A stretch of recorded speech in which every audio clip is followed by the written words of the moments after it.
and welcome to the Paletteful Packs YouTube channel. My name is Alice and today I have the September 2024 Paletteful Premier Pack here in front of me. So let's go ahead, open it up and see what's inside. Ooh, I see paint!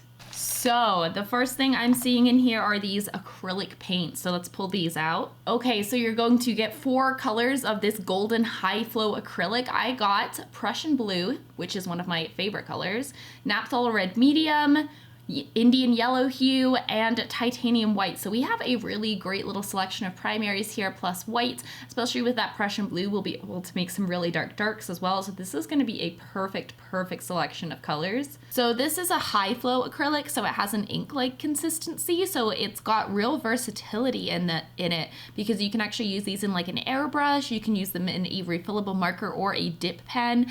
They also work for like drawing or staining or dripping or pouring, color washes. So it's an acrylic that acts like an ink essentially. The next thing I'm seeing in here is this Marabou Fluids Arts brush set. This is a set of water fillable brushes. You could also fill them with this paint if you wanted to because it is an ink-like paint and create almost like an ink brush.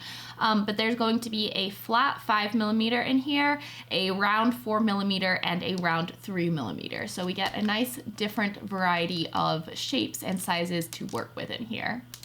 There's a couple more brushes in here as well.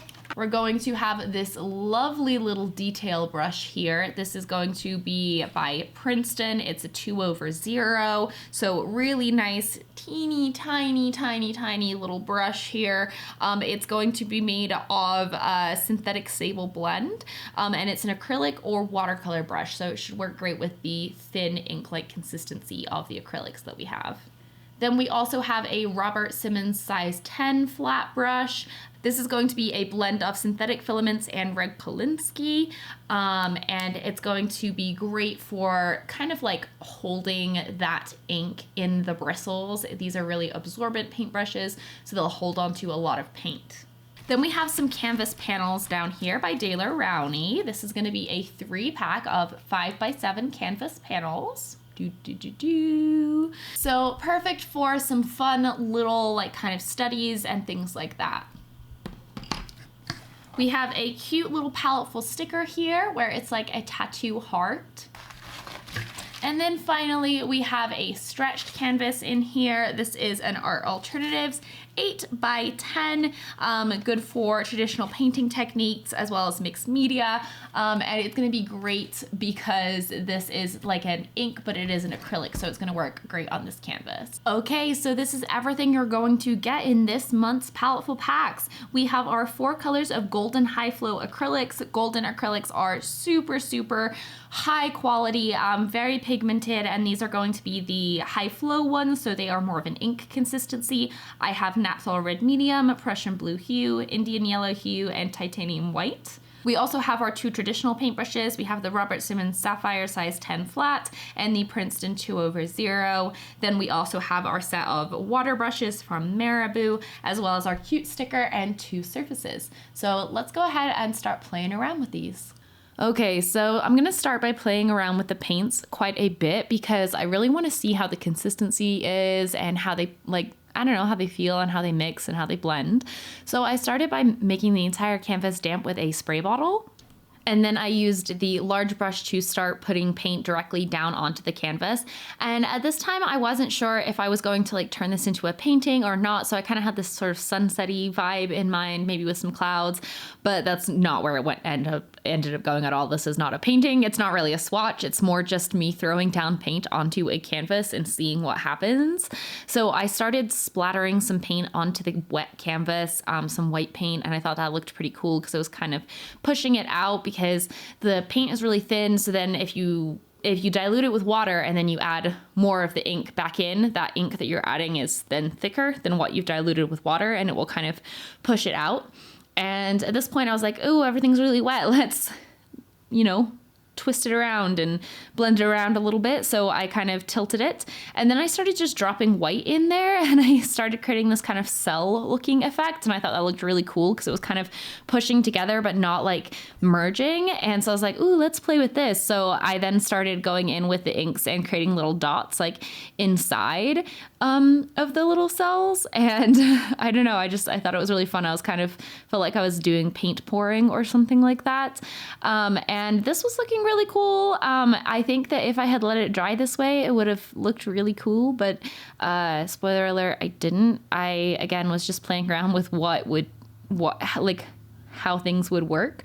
So, this is a technique that you could use, and you could let it dry this way, but I didn't. I decided to swirl it around and make these kind of cool, like pour swirly things, almost like, I'm doing like a paint pouring technique almost, but without really doing paint pouring. And it was kind of fun. It came out pretty, I don't know, fun. It wasn't like a piece, but it was just an idea of like a way that you could use this. So you could kind of create these like abstract pieces and things like that. And I wanted to kind of use some of those techniques and then build on top of them with like actual painting. So I started with a damp canvas and just literally poured the inks on top. And I knew I wanted to create like a darker kind of night sky. And so I wanted it darker at the top and lighter at the bottom. So I put in the red at the top so it would kind of blend with the blue and make a darker blue, and then the white at the bottom. And then I just poured it around, and I created some really, really cool texture. Like, I don't know, I really liked it. I thought it was a fun way to create a background for the piece, was to kind of create these like textures through it. Obviously it kind of blurred out a lot as it dried, but I still think it looked pretty cool. After I had done that, I let it dry and started using the really teeny tiny brush to sketch with. I used white to sketch. This was really nice to sketch with because the paint is so thin and like liquidy that you can really get these like nice smooth lines. And going with that, it was also really nice to paint with because you could get these really nice smooth lines. One thing that I was really surprised with these paints was how opaque they are. As you can see, I'm really covering the blue, this dark blue, very, very quickly. And that was really surprising to me, especially with how thin they are. They're really, really pigmented. Like, I just had to add a tiny little bit of color and I would get these bright, big pops of color. So I just found them really fun to work with. You get some really interesting blending techniques. You can use kind of wet on wet as you're traditionally painting and get all of these cool textures. They're just really, really fun to use. I'm excited to paint with them again, actually. And it was interesting using them for this piece, which was kind of a piece that was done based off of a photo of Garden of the Gods, which is this beautiful park over by where I live. And it is so pretty. And I was inspired by the photo that I took, but I kind of changed the vibe a little bit, just made the colors more dramatic, and the sky became kind of nighttime because the photo was not taken at nighttime, but the sky was looking night, so we went more with a darker look. And I'm really happy with how it came out. I feel like it kind of captures that moment almost right before the sunrise starts. Like, the sunrise hasn't started yet, the night hasn't ended yet, but it's about to. Like, you're about to see those first peaks, like hints of warmth come into the sky. And I feel like you can see some of the warmth reflecting on the rocks. So I was just building up, and I used primarily for this size 10, the Robert Simmons brush. I actually didn't use the water brushes. I meant to, and I think they would have been really great for an abstract piece, but I just got so like focused and drawn into this piece and really just absorbed in what I was doing that honestly, I just didn't even think about switching brushes, because this size 10 is really versatile. As you can see, you can get those really thin, skinny lines just by using the edge of it, but you can also really create these like large flat areas of color. And I think for painting these rocks, it worked really nicely to kind of build out the slabs of the bricks, like the rock slabs, they're not bricks, but of that, and kind of create this three-dimensionality. And I was just kind of adding colors. Like, we did only have 3 colors plus white, but you can see how many different colors I was able to create with just those 3 colors, and how dark you're able to get, especially with having that Prussian blue in there. When you mix that Prussian blue with that red, you're going to get a really, really nice dark color that you can really play with.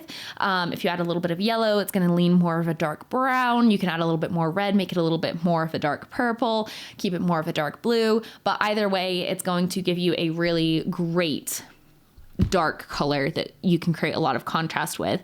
We're also able to create some great greens because of that India yellow. It's such a beautiful, beautiful color for creating natural tonal greens, especially when mixed with Prussian blue. Then you can use more yellow to lighten it, adding in a little bit of white, and you'll get some really nice natural greens. And then obviously you can also get these really nice, pretty, bright, vibrant blues by just like adding a little touch of white to the pure Prussian blue. So this was a beautiful color palette to work with. I found it really intuitive for painting landscapes. And I think that if you're kind of not sure where to start, I think a landscape, if you have the same color palette as me, would be the perfect place to start, because it is very easy to mix the tones that you need with the colors that you have. As you can see, I was able to make quite a variety of browns by essentially mixing all 3 of the colors in a variety of differing proportions. So that's a little bit about color mixing with primaries, and specifically the set of primaries that I got. Going in with the teeny tiny detail brush to add in like some more details and really tighten everything up. I'm kind of focusing in on these back towers of rock back here, and adding in some highlights kind of where the sun is catching them. So in my head, the sun is just kind of right below those mountains, just about to crest up, and you can kind of see it's like starting to catch on the rocks themselves. So that was the vibe that I was trying to go for. Night is going away. Sunrise is coming, but it's not here yet. And just when I do landscapes, one thing that I like to do is whenever I'm going back to get a new color, to get like a color, like say I'm painting green, I'm adding in a bunch of greenery. If I'm going back to reload my paintbrush, I'll add a little bit of yellow or a little bit of red to that green, just to adjust the tone a little bit so that not all of your greenery is the same green, not all of your rocks are the same red. Every time you go back to the palette, add a little bit of something just to adjust that color a teeny tiny bit. That's going to give you this really natural variety of color in your landscape, and that's going to help bring it to life. One thing I'm also really enjoying about these is the ability to glaze with them. You could kind of see earlier I was using my finger to kind of smudge things out, but these are super liquidy, so you can kind of add a little bit of water and it's already like a perfect glazing medium, and you can really control how much pigment is in there. If you want to glaze with a really, really dark like sensibility, and glazing is essentially where you're putting a transparent paint on top of already dried paint, and then sometimes you kind of wipe it off a little bit just to tone it down, but it basically tints the colors underneath.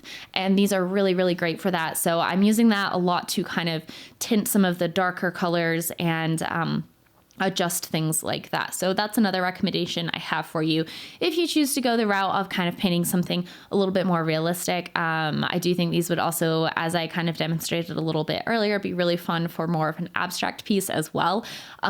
These paints were really creatively freeing. I felt like there was so many different things that you can do with them. So I'm really excited to see what everyone got up to this month. This painting I am really quite happy with. So hopefully y'all like it, and hopefully it gives you some good tips and techniques and like inspiration when it comes to using these paints going forward. And I'm really interested and excited to hear what everyone thinks of the paints this month, because honestly, I think this was one of my favorite boxes. I found these paints so high quality to use. And Golden paints are professional artist quality paints. So it's nice to know that like the paintings that I make with these paints are archival and they're going to last forever, because these are artist quality paints with high quality pigments. Kind of talking about glazing earlier, this is an example of glazing. I essentially dropped one little drop of the ink onto the sky, and then I used a wet brush just to smudge and blend it out. Normally I would have to kind of mix up like a whole glaze of the right like consistency, and with this I really didn't have to do that, so that was really nice. I added in a little white splatter for some stars, and finally a couple little highlights on some of the foliage. And this guy is basically done. I'm super happy with it. I actually have it hanging up in my kitchen, so hopefully you all liked it as well. Thank you so much for watching. If you would like to get your own box with some awesome art supplies every single month, then definitely click the link in the description box below to join us. Thank you so much for watching, and have a great day. Bye!